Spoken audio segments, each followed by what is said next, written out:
1971-এর March থেকে November. বাংলার আকাশ বাতাস তখন বারুদের গন্ধে ভারী। বাংলার মাটি ভিজে আছে দামাল ছেলেদের রক্তে।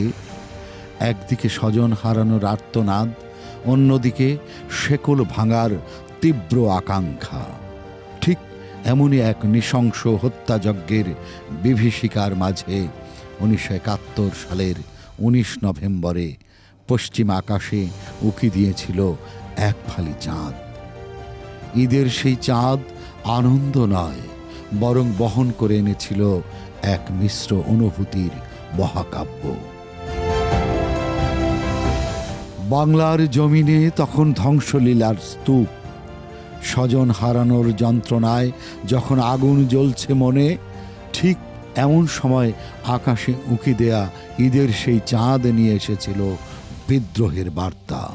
স্বাধীন বাংলা বেতারে তখন কালজয়ী সুরে বেজে ওঠে, ও চাঁদ তুমি ফিরে যাও। যে সুর শুনে সেদিন স্বাধীনতাকামী প্রতিটি বাঙালির চোখ ভিজেছে কান্নায়, বুক ফেটেছে হাহাকারে।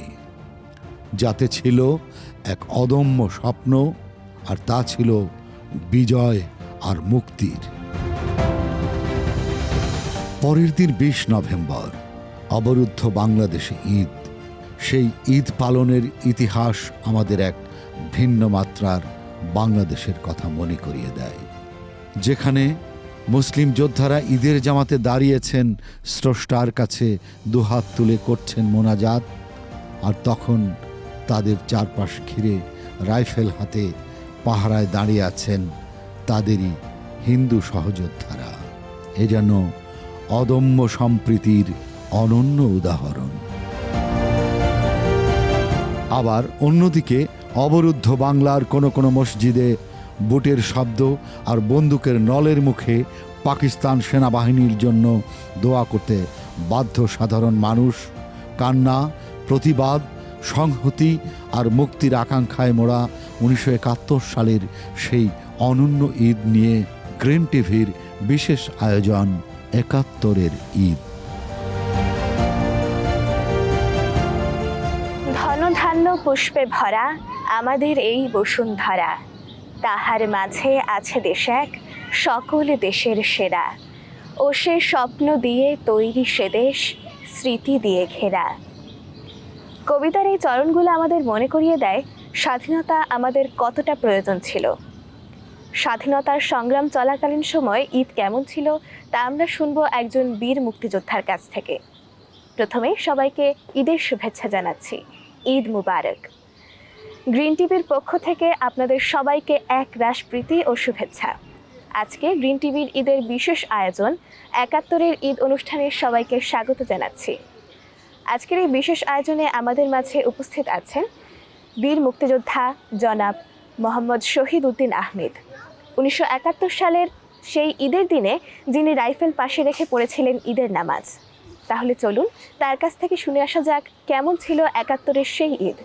এবং সেই সাথে আমাদের সাথে আছে এক দল ক্ষুদে ও তরুণ প্রাণ, যারা জানতে চায় কেমন ছিল 71-এর সেই ঈদের সকাল। পুরো অনুষ্ঠান জুড়ে আপনাদের সাথে উপস্থাপনায় আছি আমি রাদিয়া ইসলাম প্রীতি। তাহলে চলুন দেরি না করে শুনে আসা যাক সেই অমর কাহিনী। আসসালামু আলাইকুম দাদু। ওয়ালাইকুম আসসালাম। কেমন আছেন? ভালো আছি, আপনি ভালো আছেন? আলহামদুলিল্লাহ, আমি ভালো আছি। দাদু, আমরা তো বিভিন্ন পত্রপত্রিকা, বইয়ে বিভিন্ন গল্প শুনেছি মুক্তিযুদ্ধ নিয়ে। আমরা কি আপনার কাছ থেকে জানতে পারি কেমন ছিল ঈদের সেই সকাল? ঈদের দিন আসলে আমরা একটা যুদ্ধের সাথে লড়ছি। ঈদ কী জিনিস, ঈদ কি হচ্ছে, এটা আমাদের তখন এতটুকু চিন্তাও করি নাই যে আমরা ঈদ করতে পারবো, আমরা মাঠে নামাজ পড়তে পারবো। এই ধরনের কোনো সময় আমরা চিন্তা করতে পারি নাই, কারণ আমাদের জীবনটা একটা টলমলো কচুর পাতার মতো, পানি যেরকম থাকে এরকম টলমলোর মধ্যে আমাদের জীবনটা চলছে। কখন আমাদের জীবনটা হয়তো চলে যাবে স্বাধীনতার সংগ্রামের জন্য। এই চারপাশ দেওয়া যুদ্ধের দামামা বাজছে, ওই ঈদের যে চাঁদ, সেই বাঁকা চাঁদও দেখার মতো সময় আমাদের তখন চিন্তা করি নাই। আমরা চিন্তা করেছি শুধু দেশটাকে এই কিভাবে স্বাধীন করা যায়, কিভাবে মুক্ত করা যায়। আমরা নামাজ ঈদের দিন আবার আসবে, সুন্দর ঈদ আমরা করতে পারবো। আমাদের এই চিন্তাটা ছিল সবসময় যে আমরা পরবর্তী যে ঈদটা করব ইনশাল্লাহ মুক্ত দেশে, মুক্ত জায়গায়, মুক্ত বাংলাদেশে আমরা ঈদ করতে পারবো। দাদু, তাহলে আপনার কাহিনীগুলো তো পুরো বইয়ের মতনই। আমরা যেমন এক একটা গল্প পড়েছি, আপনার কাহিনীগুলো ঠিক তেমনই। তাহলে বন্ধুরা, কেমন হয় যদি আমরা দেখে আসি কিছু বীর মুক্তিযোদ্ধাদের স্মৃতিচারণ? চলুন দেখে আসা যাক কিছু বীর মুক্তিযোদ্ধাদের স্মৃতিচারণ। কেমন ছিল তাদের ঈদের দিন? এরার অবস্থা কোন সময় কোন জায়গা থেকে আক্রমণ হয়, মা বাপ হয়ে গেছে, খুব দুঃখ লাগছে। ঈদ করা হলাম না মা বাপের সাথে, তাই ক্যাম্পে ছিলাম। তখন ক্যাম্প কমান্ডারও ইনচার্জ উনিও ছিল, কিন্তু কোনো 2-4 জন ওরা চলে গেছিলো। বাদ বাকি আমরা যারা আসছিলাম তারা ওই সবাই মিলে একত্র ঈদ করছে, ওখানে নামাজ পড়া হয়েছে। উৎসব যা ছিল বা ভালো মন্দ যে খামো তা কোনো কিছুই ছিল না। ওই ডেইলি যেরকম খাই সেই রকমের পাকশা করছে, এটা উন্নত মানের। ঈদের দিন আনন্দ তো না, তখন তো আমরা ওই আনন্দর দিকে চিন্তা করি নাই। আমরা চিন্তা করছি যুদ্ধের দিকে, স্বাধীনতার দিকে। যুদ্ধ করতে হবে আমরা সেই চিন্তাই করছি। আমাদের যে কমান্ডার ছিল শামসুল হক, সে অত্যন্ত বিচক্ষণ ছিল। সে আমাদেরকে সাহস যোগাইতো যে তোমরা তো কেউ বাড়িতে যাইতে পারতেছো না, এই জন্য তোমরা মন কেউ খারাপ করবা না, মানে আনন্দ নিজেরাই ভাগ করে নাও। তো ঠিক আছে, আমরা ওইভাবেই ঠিক আছে, বাড়ির কথা চিন্তাও করি নাই। তা আমরা কিন্তু ওই যুদ্ধটা মাথায় রেখেই আমরা ঈদ উদযাপনটা করছি। কিন্তু ঈদের দিকে আমাদের ঈদেতে আনন্দটা তো সেদিকে আমাদের খুব ভুরুক্ষেপ ছিল না। 1971 সালে মহান স্বাধীনতা যুদ্ধের সময় একটা ঈদ আমাদের জীবন থেকে, সে ঈদ যেন মানে জীবন থেকে চলে গেছিল। আমরা কোথায় থাকতাম, কোথায় বন জঙ্গলে, মাঠে ঘাটে, খাওয়ানি দাওয়ানি, কোনো গায়ে ঘা হয়ে গেছে। তাদের ভয়ে আমাকে ঈদ বলে কোনো জিনিস আমাকে বাংলাদেশে ছিল না। 1971 সালের ঈদের ভিতরে আমরা মা বাবার সাথে দেখা করতে পারিনি। অত্যন্ত দুঃখের সাথে বলতে হয়, আমাদের আত্মীয় স্বজন কারোর সাথে আমরা নামাজ পড়তে পারিনি। আমি চারিগ্রাম জামসার এক মসজিদে নামাজ পড়ি, আমরা কয়েকজন। সেইখান থেকে আমরা চিন্তা করলাম যে আমরা বাড়িতে যাব, মা বাবার সাথে দেখা করব। কিন্তু রাস্তায় কিছু দূর আসার পরে, সিংহের কাছাকাছি আসার পরে বলল যে তোমার মা বাবা তো এইখানে নাই, তারা তো মানিকগঞ্জ চলে গেছে। সেখান থেকে মানিকগঞ্জ আসার উদ্যোগ নিলাম, কিন্তু আসতে পারলাম না। এক একটা গল্প ছিল এক এক রকম, এক একজনের এক এক মত, তাদের ছিল কষ্টের কাহিনী। সত্যি এত কষ্টের মধ্যেও তারা চেষ্টা করেছেন যেন আমরা সেই দেশের, স্বাধীন দেশে বসবাস করতে পারি। তাদের প্রতি রইল অশেষ শ্রদ্ধা ও কৃতজ্ঞতা। আচ্ছা দাদু, আপনি তো মুক্তিযুদ্ধে ছিলেন, সে সময়ে যে ঈদ হয়েছিল, আপনার সহযোদ্ধা তো ছিল, তা এমন কোনো গল্প কি আপনার মনে পড়ে যে তারা কান্না করেছিলেন অনেক, আপনার সাথে কথা বলেছিলেন, কান্না করেছিলেন, তাদের কষ্ট প্রকাশ করেছিলেন? আমি তো ধরেন কমান্ডার হিসাবে ছিলাম, 17 জন মুক্তিযোদ্ধা সবসময় আমার সাথে থাকতো। কয়েকজন মুক্তিযোদ্ধা বলল, স্যার আমরা আমার মাকে একটু দেখতে চাই, ঈদের দিন একটু মার সাথে একটু সাক্ষাৎ করে আসি। আমি তখন তাদেরকে একটা জিনিসই বলেছি, মা জীবিত আছে, থাকবে ইনশাল্লাহ। আগামীতে দেশ যখন মুক্ত হবে, মার সাথে আমরা দেখা করতে পারবো। পৃথিবীতে মার উপরে কেউ নাই, মা এবং বাবা এই দুজনের উপরে পৃথিবীতে আর কেউ নাই। একজন বলেছিল আমার স্ত্রীর সাথে অন্তত দেখা করতে দেন। দেখেন, আমি সেই যুদ্ধে আসছি, আপনার সাথে আছি, আজ 3 মাস যাবৎ বাড়িতে যেতে পারি না। আপনার চিন্তা করেন যে 3 মাস একটা লোক তার স্ত্রীর সাথে সাক্ষাৎ করতে পারে নাই, তার যে কষ্ট সে কী কষ্টে অনুভব করছে সেটা অনুধাবন করা যায় না। আমরা এরকম কিছু ঘটনা আমাদের কাছে আসছে, তার মা ভাই বোন চিৎকার পাচ্ছে তার জন্য, কিন্তু তবু দেশ মুক্ত করার জন্য, এই দেশের মাটি মুক্ত করার জন্য, স্বাধীনতার জন্য, যে স্বাধীনতা কী জিনিস, আজকে আমার মাকে আমি দেখতে পারি নাই, আজকে আমার বাবাকে দেখতে পারি নাই। গ্রামকে গ্রাম আমার ঘরগুলো জ্বালিয়ে দিয়েছে। দাদু, আপনি তো বিভিন্ন জায়গায় গিয়েছেন, আপনি এক জায়গার কমান্ডার ছিলেন, তো আচ্ছা দাদু, আপনি কোন এলাকায় ছিলেন সেটা কি আমরা জানতে পারি? বেশিরভাগ সময় কাটাচ্ছি সখীপুর, বাসাইল, আইসরা, টারটিয়া, বাতুলি, পাথরঘাটা। আমাদের তো কোনো স্থান ছিল না, আমরা কোথায় ঘুমাইতেছি? আমরা রাস্তায় ঘুমাইতেছি, আমরা হয়তো গাছের নিচে ঘুমাইতেছি। আমাদের তো তখন এই চিন্তাই ছিল না। দাদু, আপনি তো অনেক কষ্ট করেছেন, ঈদের দিনে আপনি কি পরিবারের সাথে ছিলেন? পরিবারের সাথে আমি ঈদ করতে পারি নাই, কারণ ঈদের দিন আমার তো মাথার দাম 300 টাকা ছিল। আমি দেশে যাব কি করে? আমি বাড়ি যাব কি করে? আমার মাকে তারা বলে গেছে যে তোমার ছেলেকে এনে দাও। মা শুধু একটা সংবাদই দিত, বাবা তুই দেশ স্বাধীন করেই আসিস, না হয়ে আসিস না, তোর মৃত্যু অবধারিত। মৃত্যু অবধারিত। একটা মানুষের মৃত্যু কী জিনিস আমরা দেখেছি, একটা মানুষের মৃত্যু কিভাবে হয় এটাও দেখেছি। তা আমরা সবসময় এই ঈদগুলো, এই যে ঈদের দিন যে আনন্দ, সে আনন্দ শুধু আমাদের বুকে চাপা দিয়ে রাখছি যে আমরা আগামীতে ঈদ সুন্দরভাবে মা বাবার সাথে মিলেমিশে। বিরতির পর আবারও স্বাগত জানাচ্ছি গ্রিন টিভির ঈদের বিশেষ আয়োজন ৭১-এর ঈদ অনুষ্ঠানে। দাদু, আমার একটা প্রশ্ন আছে। বলো। আপনি তো যুদ্ধ ছিলেন, কিন্তু আপনার পরিবার কিভাবে ঈদ কাটিয়েছে? আমি তো দেখি নাই কিভাবে পরিবার, আমার পরিবার, মা বাবা ভাই বোন, যেহেতু আমি যুদ্ধের মাঠের ময়দানে, তারা বুক ভরে আশা করে আছে যে আমার ছেলে আসবে, তাদের নিয়ে আমরা সকালবেলা ঈদ সেমাই খাবো, দুপুরে ভালো খানা খাবো, পোলাও খাবো।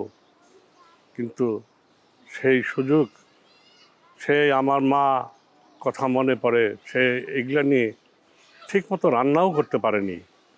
শুধু আমার ছেলে আসবে, আমার ছেলেরা আসবে, আমার কাছে আসবে, আমার বুকে আসবে। তাহলে বুকে কত জ্বালা ছিল মার, তোমরা একবার চিন্তা করে পারো।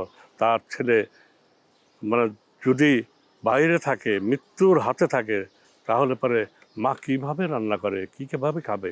আমি জানি না, আমি শুনি নাই যে আমার মা কিভাবে কি করছেন।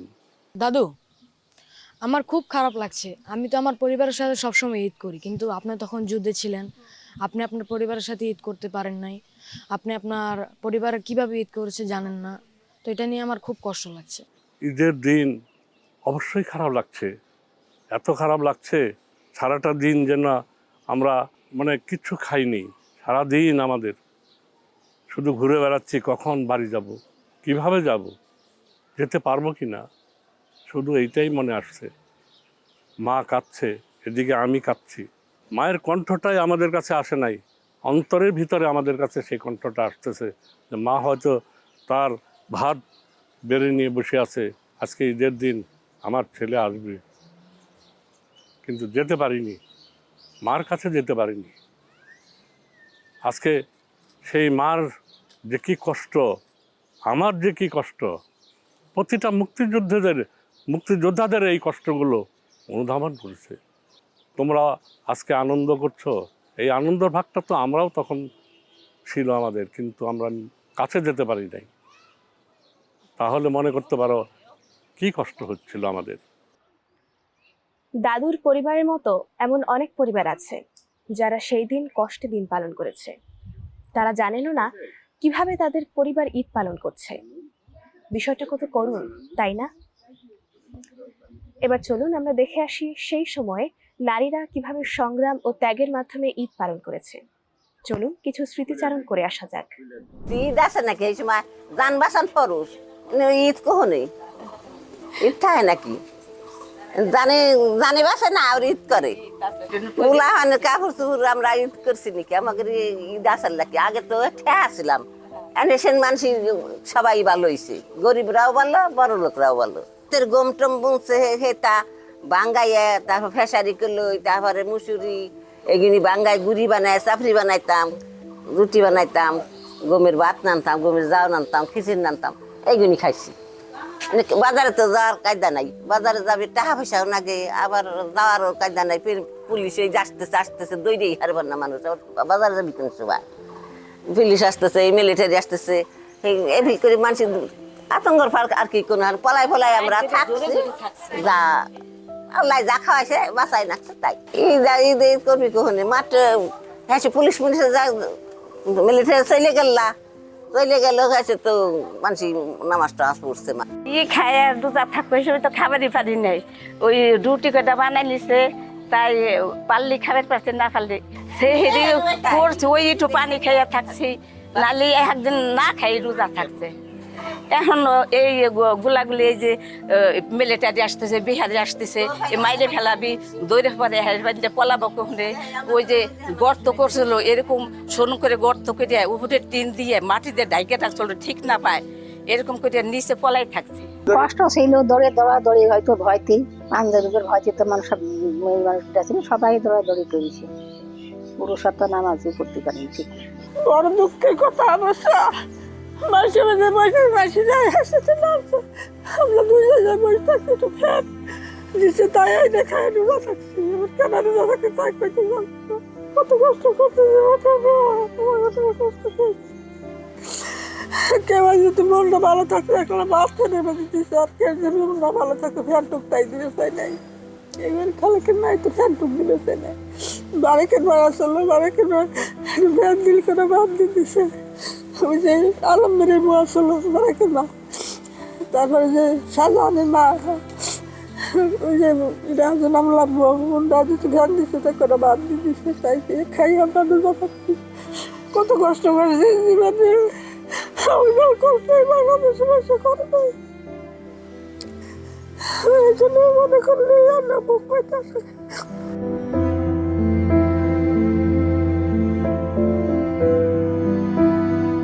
বয়স ছিল মানে ঘরে হুবের গেলি ঘরে হুবের গেছি কে এখন কেতা হেলাইছে আউট আইছে আগের বিমানতে বুঝি ভালাইলো তৈরি বেরিয়েছি এখন দামা খাতা দিছে তৈরি বেরিয়েছে ভালাইলো কত ভাই করছি কত জায়গা করছি তোর দাদা বাস চলা তোর গাড়া করছিল কয়ে গাড়া আমি বসতাম ফুলাবার নিয়ে ফুলাবার নাই কত কষ্ট জীবনে করছি আমরা কসুর খাটা তাও জুটে নেয় আমাকে তারা নামাজ আমাকে বেরিয়ে ওই তোর দাদাই তো পড়াইছে তোর দাদাই আমাকে কাঁচার করে চলে কাঁচার করে নামাজ পড়াইছে একদিন পড়াইছে আর একদিন পড়ার পর নাই কাপড় বাস করে গলায় বেঁধে দিছি এখন গামছা গলায় বেঁধে দিছি ঈদের দিন জুটে নাই কি দুঃসহ সময় ছিল তখন আমরা দেখলাম মা বোনদের হাহাকার আচ্ছা দাদু আপনাদের সাথে যারা ছিলেন তরুণ যোদ্ধারা তারাও কি এমন পরিবারের জন্য হাহাকার করেছিলেন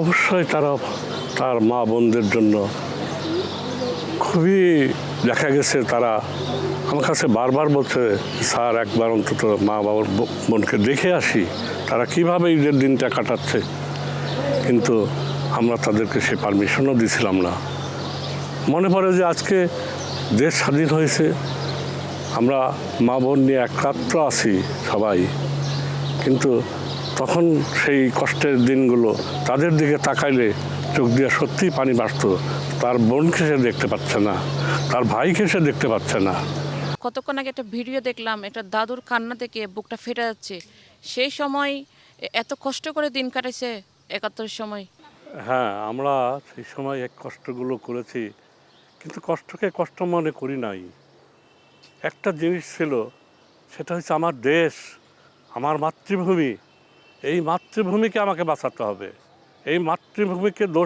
এই দোসরদেরকে এই দেশ থেকে মুক্ত করতে হবে আমাদের ফ্যামিলিতে তো চলে আসবই আজ হোক কাল হোক ইনশাল্লাহ মুক্ত করেই ছাড়ব। এই শুধু আমাদের এই একটা জিনিসই ছিল সাহস। আমরা যুদ্ধ করেছি শুধু একটা জিনিসের জন্য, একটা পবিত্র স্থান যাতে আমরা পেতে পারি। পাক হানাদার বাণী, আমরা পাক হানাদার বলতাম না, আমরা নাপাক বলতাম তাদের। রাইফেল পাশে রেখে ঈদের নামাজ পড়েছেন এমন অনেক মানুষ রয়েছে, কিন্তু শুধু দাদুই নন। এমন বীর মুক্তিযোদ্ধাদের অনুভূতি কেমন ছিল? বিরতির পর আবারও চলে আসলাম গ্রিন টিভির পর্দায়। শুনছিলাম কেমন ছিল ৭১-এর মা বোনেদের ঈদ। আচ্ছা, আমরা তো দেখে এলাম মা বোনেদের ঈদ কেমন ছিল। ভাবা যায় আমাদের মতো তরুণদের ঈদ কত বিষণ্ণ ছিল। আমাদের মতো তরুণ তরুণীদের ঈদ কেমন ছিল সে সময়, চলুন দেখে আসি একটি প্রামাণ্য চিত্রের মাধ্যমে। রমজান মাসে যে একটা আনন্দ ফুর্তি, নামাজ আমরা আদায় করছি খুব আতঙ্কর ভিতর। হয়তো এখন আছি, পর মুহূর্তে হয়তো আমরা নাও থাকতে পারি। এই মতো অবস্থায় আমরা রোজাটা উদযাপন করছি। নামাজও আপনার তারাবি নামাজ, ঈশার নামাজ ওই আতঙ্কর ভিতর দিয়ে আমরা আদায় করছি। বাড়ির কাছে মসজিদ, ওই মসজিদেই আদায় করছি।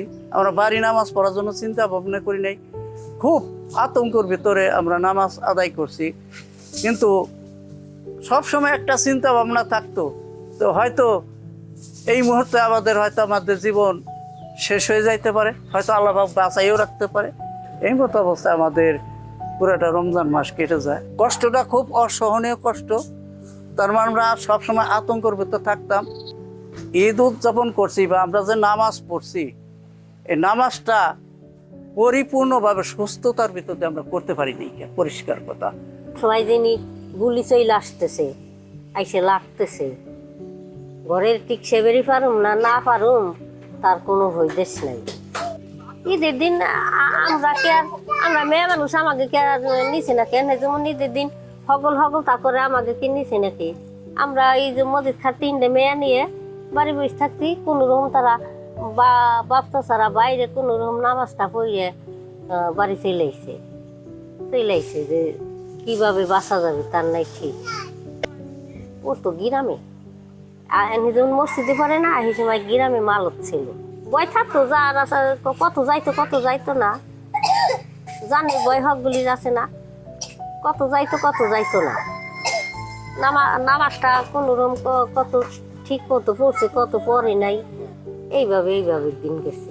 ইন্দুরি গাড়া বানাইছিল মাটির তলে, ওর মধ্যে খেলে আমাকে হান্দাইতেছি, ওর মধ্যে বাইরেছি, আবার বাইরেল পারে ঘরের মধ্যে গাড়া কইরে মালথাপাতি থুইছে, ওই ঘরের মধ্যে থুইছে, আমাকে বাইরে উঠে নেই। আমি সাবার লক্ষ্যের সময় বিয়ের যোগ্য, কিন্তু আমার 3টে বাঁচতে আসলো, মসজিদ খার 3টে মেয়া, ওই মেয়া 3টে দইলো আমার খালি বেড়াতে নাচছে। আর আমার বাপ মা বাইরে সংসার করছে, কেমাই হাইল হাবত করে আনবি, কেমাই করে কি করবি, এই ব্যবস্থায় তার আসলো। আমার কোনো হানে বাইরে বেরোতে নেই। যুদ্ধের সময় ওই সময় এই নতুন কেনাকাটা বলতে কোনো কিছুই ছিল না, কারো ছিল না, মানে ধনী গরিব কারো কেনাকাটাই ছিল না। ওই বাজার টাজার মানে নিত্য প্রয়োজনীয় যা দরকার সেটাই করছে। আর ওই সময় তো যেমন এখন যে কাপড় চোপড়ের অভাব নাই, এই কাপড় চোপড় একজনের 3টে 4টে 5টা, ওই সময় একটার বেশি কাপড় কারো ছিল না, কারো গায়ে একটা জামা বা একটাই এরকম ছিল। ঈদের সময় ওই সময় মাঠেই আমরা নামাজ পড়ছি, ঈদগার মাঠেই নামাজ পড়ছি। ওইটা আমাদের এলাকায় একটা বৃত্তির নামাজ আছে, ওখানেই পড়ছি আমরা। অনেক লোক হয়েছে এখানে, এখন ৭১ সালে ওই সময় কিন্তু রোজা হয়েছে, ৭১ রোজা হয়েছে, আমরা রমজান মাস হয়েছে। তৈরি করতাম খুব কষ্টের, যে বাঁচলাম বাইরে বাইরে থাকছে, হাইরে আসলে নাকি এরকম কোনো রূপ খাইছে, কোনো রূপ খাইনি। যেদিনকে খাওয়ার পর যেদিনকে রোজা থাকছে, খাওয়ার পর রোজা থাকবে, এরকম ভাবে রোজা গেল, ঈদ গেল। তারপরে একদিনকে আলু সেদ্ধ করলাম গেলে, এরকম চালিরও বাবা গেলে আলু খাইয়ে খাবার বসি, এরকম খাবার দেখি দুরুম করে দেওয়া হতো। আমরা এখন কত আনন্দে ঈদ পালন করি, কিন্তু আমরা দেখলাম আমাদের মতো তরুণ তরুণীরা, কিশোর কিশোরীরা কেমন করে তারা ঈদ পালন করেছে ৭১-এর সেই সময়। আচ্ছা দাদু, চারিদিকে যখন যুদ্ধাবস্থা ছিল, তখন আপনারা ঈদের জামাত কিভাবে আদায় করেছিলেন? আমরা জামাতে দাঁড়িয়েছি, হঠাৎ করে শোনা যাচ্ছে চিৎকার, মানুষের চিৎকার, হাহাকার, পাক আর্মি এসেছে, পাক আর্মি এসেছে। দূরে দেখা যাচ্ছে যে আগুন জ্বলছে, গ্রামকে গ্রাম ছাই হয়ে যাচ্ছে। তারা ঈদের দিনকেও, একটা পবিত্র ঈদের দিনকেও তারা রেহাই দেয়নি এদেশের মানুষকে, এদেশের জনগণকে। কি অত্যাচার তারা করেছিল। তারা গ্রামকে গ্রাম সেই যখন আগুন দিয়ে পুড়িয়ে দিয়েছে, মা বোনদের ধরে নিয়ে যাচ্ছে, তখন আমাদের মতো কোনো যুবক এরকম দাঁড়িয়ে, আমার বোনকে যখন ধরে নিয়ে যাচ্ছে আমরা দেখছি, তখন আমরা কি দাঁড়িয়ে থাকতে পারি? আমরা তো আর তখন দাঁড়িয়ে থাকতে পারি না। তখন আমাদের একটা চিন্তা ছিল, এদের থেকে আমাদের মুক্ত করতে হবে। ঈদের দিনে একটা ঘটনাই শুধু আমার স্মৃতিচারণে আসে, সব সময় আসে। সেটা হয়েছে, দেখতেছি যে একটা মাঠ দিয়ে একটা মহিলা দৌড়াচ্ছে, সাথে সাথে বহু লোকও দৌড়াচ্ছে, শুধু চিৎকার করে বলছে আর্মিরা আসছে, আর্মিরা আসছে। দূরের থেকে আমাদের কানে আসছে। যেতে যেতে দেখি তার একটা বস্তা তার কোলে নিয়ে যাচ্ছে, বস্তাটায় কি আছে জানি না। অনেক দূর যাওয়ার পরে শোনা যাচ্ছিল যে তার একটা বাচ্চা ওই বস্তার ভিতরে গরম ধান, শুধু ধান নিয়েই যাচ্ছে। তার ধারণা এই ধান নিয়ে হয়তো জীবন চলতে পারে। কিছু দূর যাওয়ার পরে খুলে দেখে তার বাচ্চাটা মারা গেছে। এই স্মৃতিচারণ আমার আজও মনে পড়ে। আজও আমার এটাকে শরীর যখন এখনও গরম হয়ে আসে, যে আমরা সত্যিই সুন্দর একটা দেশ করতে চাইছিলাম, সুন্দর একটা সোনার বাংলা করতে চেয়েছিলাম। আমাদের প্রত্যয় ছিল, আমাদের শপথ ছিল। আমরা শপথ এতটুকুই করেছিলাম, দেশ মুক্ত না করে বাড়ি ফিরব না। আমার মা আমার জন্য বসে আছে। আচ্ছা দাদু, আপনার থেকে তো ৭১ ঈদের জামাত নিয়ে অনেক কিছুই শুনলাম। এখন না আমার ঈদের জামাত, ৭১ ঈদের জামাত কেমন ছিল এটা দেখতে অনেক মন চাচ্ছে। এটার কি কোনো ভিডিও বা কোনো চিত্র কি আছে? আমাদের তো তখন কোনো ভিডিও ছিল না বাবু। আমরা ভিডিও তখন আমাদের এমনি ছবি ওঠানোর ক্যামেরাই ছিল না। হঠাৎ দেখা গেছে যে এক গ্রামে হয়তো একটা ক্যামেরা আছে, শুধু ক্যামেরা, সেটা দিয়ে হয়তো একটা স্ন্যাপ নেওয়া যেত। আজকের এই উন্নত জগতে উন্নত বিভিন্ন ধরনের ভিডিও তৈরি আছে, কিন্তু তখন তো আমাদের এই চোখেরটাই ছিল ভিডিও। আমরা চোখে দেখছি, এইটাই ছিল ভিডিও। এতটুকু পর্যন্তই আমাদের আটকা। আমরা এই পরবর্তীতে কি হচ্ছে এটা আমরা কোনোদিনও দেখতে পারিনি। তাহলে কি আমরা কিছু জানতে পারবো না? অবশ্যই একজন মুক্তিযোদ্ধার কাছে তুমি শুনতে পারবা তার ইতিহাসটা। যেরকম তুমি দাদু আজকে আমার সাথে কথা বলছো, আমি কীরকম ছিলাম, কোথায়, কখন, তখন আমার বয়স ছিল কত, আমি কি করতাম, আজকে কিভাবে যুদ্ধ করেছি, এইটাই আমাদের ভিডিও। সেই সময় যারা ছিলেন, চলুন তাদের মুখ থেকে আমরা শুনে আসি সেই সময়ের ঈদের জামাত কেমন হয়েছিল। আমরা স্বাধীনতা যুদ্ধে যারা অংশগ্রহণ করেছিলাম, আমাদের ভাগ্যে এমন নির্মম পরিহাস এসে গেছিল যে আমরা ঈদের দিন নামাজ পড়তে পারিনি। কারণ আমরা সংঘবদ্ধভাবে ছিলাম যে কোনো মুহূর্তে ঈদের দিনকে পুঁজি করে আমাদের উপরে আক্রমণ হতে পারে, সেই আশঙ্কায় আমরা ঈদের নামাজ পড়তে পারিনি। আমরা সবাই ক্যাম্পেই ছিলাম, কিন্তু একজন করে যে নামাজ পড়তে যাব সেটাও আমাদের মধ্যে একটা ভয়ের আতঙ্ক ছিল। আমরা নামাজ পড়তে পারিনি। আমরা যার জন্য ক্যাম্পে সবাই খুব আতঙ্কের মধ্যে ছিলাম, কখন কোন দিক দিয়ে আমাদের উপরে আক্রমণ হবে আমরা নামাজ পড়তে পারিনি। মা বাবার জন্য, ভাই ব্রাদার, আত্মীয় স্বজনের জন্য আমরা খুব কান্নাকাটি করেছি। আজকে আমার মা বাবা নেই, সেই মা বাবার জন্য আমাদের আজকে মায়ের আগে আমরা আগামীতে ঈদ করব। এই যে সামনে কয়েকদিন আগেই আমাদের ঈদ হবে, এই ঈদে আমরা আমার মা বাবার জন্য আমরা দোয়া করব যে আমার মা বাবার সাথে আমরা সেই স্বাধীনতা যুদ্ধের সময় আমরা নামাজ পড়তে পারি নাই, মা বাবার সাথে আমরা দেখা করতে পারি নাই। সেই দুঃখটা আমাদের সারা জীবন, আমরা যতদিন বেঁচে থাকবো ততদিন আমার মা বাবার কথা, আত্মীয় স্বজনের কথা আমাদের মনে থাকবে। আমরা 1971 সালে মহান স্বাধীনতা যুদ্ধে অংশগ্রহণ করে আমরা এই একটা ঈদ যে আমরা করতে পারলাম না, সেই জন্য আমরা সত্যিই আমরা খুব কষ্টে ছিলাম। ঈদের দিন ওই মাঠেই ঈদের জামাত হতো। সেই হিসাবে ঈদের দিন আমরা মুক্তিযোদ্ধারা, আমার মনে আছে 3টা গ্রুপ হই। আমাদের একটা গ্রুপ হলো আমরা চারদিকে পাহারা রাখা ছিল আর কি। একটা গ্রুপ ছিল চারদিকে পাহারা দিতে, তারা পাহারা দিত, কারণ পাশে নদী আছে, নদী দিয়ে পাক সেনারা আসতো বা হাইটে আসতো, তারা ওগুলা পাহারা দিত। আর একটা গ্রুপ ছিল মোটামুটি রিজার্ভে আমাদের অস্ত্র শস্ত্র আমরা তাদের কাছে দেই, তারা রিজার্ভ অবস্থায় থাকে। আর আমরা মোটামুটি জানা মতে 5 জন কি 6 জন আমরা ওই জামাতে ঈদের নামাজে অংশগ্রহণ করি। 1971 সালে আমরা যুদ্ধক্ষেত্রে যে ঈদটা পেয়েছিলাম, খুবই মর্মান্তিক এবং খুবই দুঃখজনক ব্যাপারে আমরা ঈদটা পালন করছিলাম। কারণ আমরা সবাই তো মানে আত্মীয় স্বজন বা ব্রাদার, ভাই ব্রাদার ছাড়াই আমরা তখন যুদ্ধক্ষেত্রে। ওই সময় যখন ঈদের যখন টাইম এসে যায়, তে আমাদের একজন ইমাম সাহেব ছিল, যে কোনো রকম আমাদের একটু সান্ত্বনা দেওয়ার জন্য ঈদের নামাজ পড়ছি, কিন্তু খুবই দুঃখজনক বা খুব ভয়ভাবে উঠেছিলাম। চারিদিকে তখন তো আতঙ্ক সৃষ্টি, যে কখন আমার কি হয়, কে হয়, কি করে। ওই নামাজ যত তাড়াতাড়ি পারছি আমরা নামাজ শেষ করছি। নামাজ শেষ করে তখন আমরা আবার আমাদের মানে এক জায়গায় তো অত লোক ক্লোজ হয়েই তো করা সম্ভব না। তারপরও আমরা কিছু লোক, 25-30 জন লোক আমরা একসাথে নামাজ আদায় করছি ইনশাল্লাহ, আল্লাহর রহমতে। আর আল্লাহকে সবসময় বলতাম, আল্লাহ এই নামাজের খাতিরে আমাদেরকে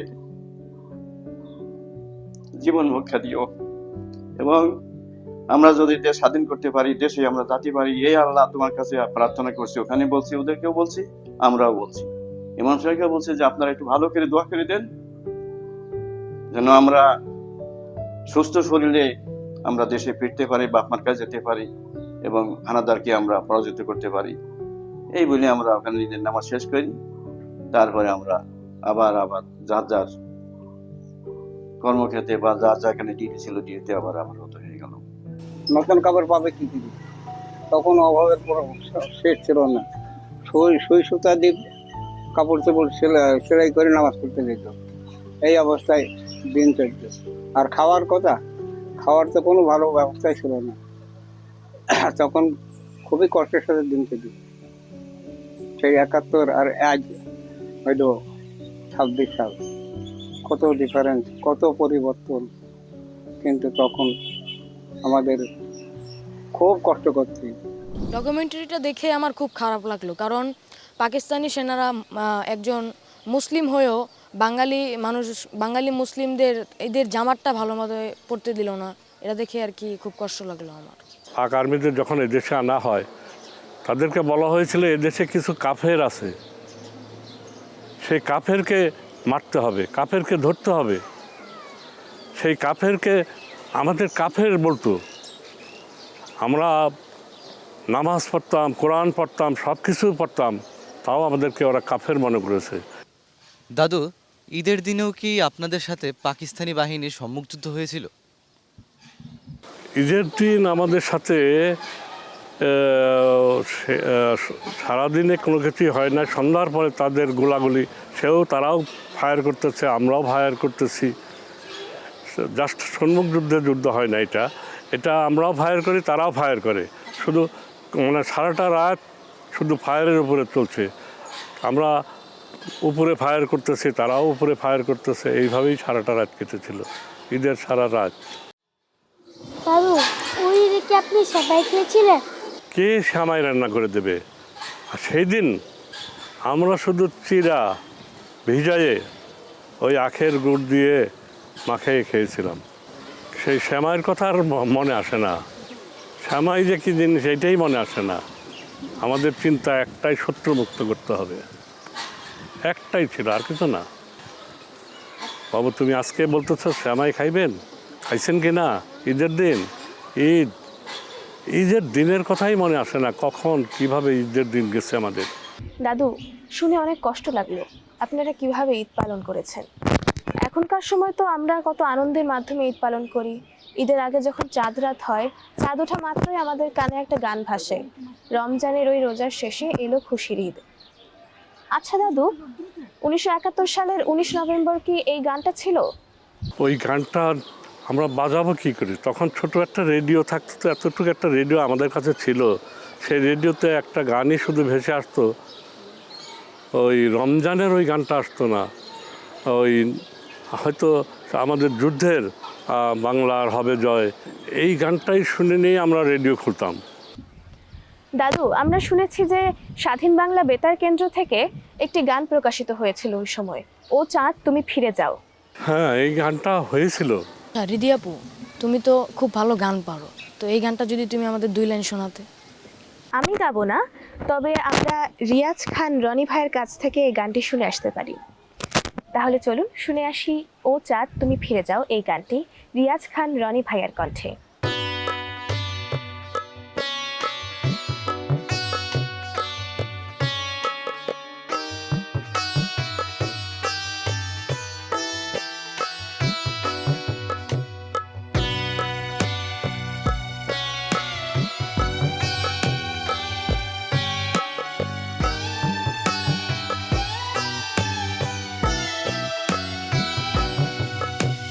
চাঁদ তুমি ফিরে যাও,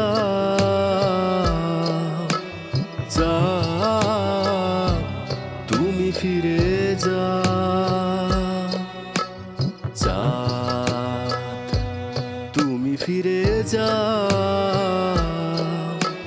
চাঁদ তুমি ফিরে যাও। দেখো মানুষের খুনে খুনে রক্তিম বাংলা, রূপালী আঁচল কোথায় রাখবে বলো। দেখো মানুষের খুনে খুনে রক্তিম বাংলা, রূপালী আঁচল কোথায় রাখবে বলো।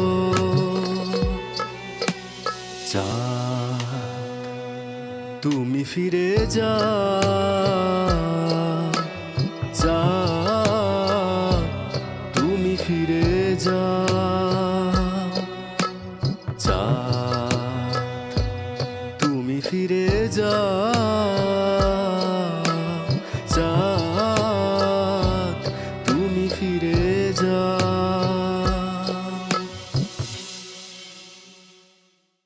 আমরা তো গানটা শুনে আসলাম, একেবারে মুক্তিযুদ্ধের যেই ঈদের সময় কি হয়েছিল সবকিছু এই গানটার মধ্যে উল্লেখ করা আছে। আচ্ছা দাদু, এই গানটা মুক্তিযুদ্ধের সময় আপনাদের কিভাবে উদ্বুদ্ধ করেছিল? প্রতিটা গানই যুদ্ধের রণক্ষেত্রের যে গানগুলো আসতো, ভেসে আসতো, এটা আমাদেরকে অনেক উৎফুল্ল করছে। শুধু এই গানটা না, আরও অনেকগুলো গানই এই জায়গায় আমাদের কাছে, সেটা হয়তো আমার মনে নাই, এই মুহূর্তে মনে পড়ছে না, কিন্তু আমাদের অনেকগুলো গান আমাদেরকে এত উৎফুল্ল করতো যে না, আমরা আরও সাহসী হয়ে যেতাম, আমাদের জীবনটা যেন আরও উন্নত, মানে আমরা মনে করেছি যে আরও যেন আমরা শক্তি পাচ্ছি। তাহলে ওটা আপনার কাছে একটা ঈদের মতো মনে হয়েছে? তখন একটা ঈদের মতোই ছিল আসলে, আমরা তখন এরকম ছিলাম। আমি শুধু নতুন প্রজন্মদের কাছে একটা কথা বলবো, আমরা মুক্ত করে দিয়েছি একটা মানচিত্র, আমরা একটা পতাকা দিয়েছি, একটা সরকার দিয়ে দিয়েছি, একটা রাষ্ট্রের যা লাগে সবই দিয়েছি, কিন্তু আমরা একটা সোনার মানুষ চাচ্ছি। তোমরা যাতে সোনার মানুষ হয়ে এই দেশটাকে সুন্দর করে গড়ে উঠাতে পারো, এইটাই আমাদের মুখে শান্তি। অসংখ্য ধন্যবাদ দাদু। আমাদের এবারের ঈদের মতো কিন্তু ৭১-এর ঈদ এত সহজ ছিল না, ছিল অদম্য সাহসের প্রতীক। সেই ঈদের ঠিক ২৭ দিন পরই আমরা পেয়েছিলাম আমাদের কাঙ্ক্ষিত বিজয়। এই চেতনা যেন তরুণ প্রজন্মের হৃদয়ে সবসময় জাগ্রত থাকুক, এই আকাঙ্ক্ষা নিয়ে শেষ করছি আমাদের আজকের অনুষ্ঠান। গ্রিন টিভির পক্ষ থেকে সবাইকে জানাচ্ছি ঈদের শুভেচ্ছা। ঈদ মুবারক। ভালো থাকুন, সুস্থ থাকুন। আসসালামু আলাইকুম।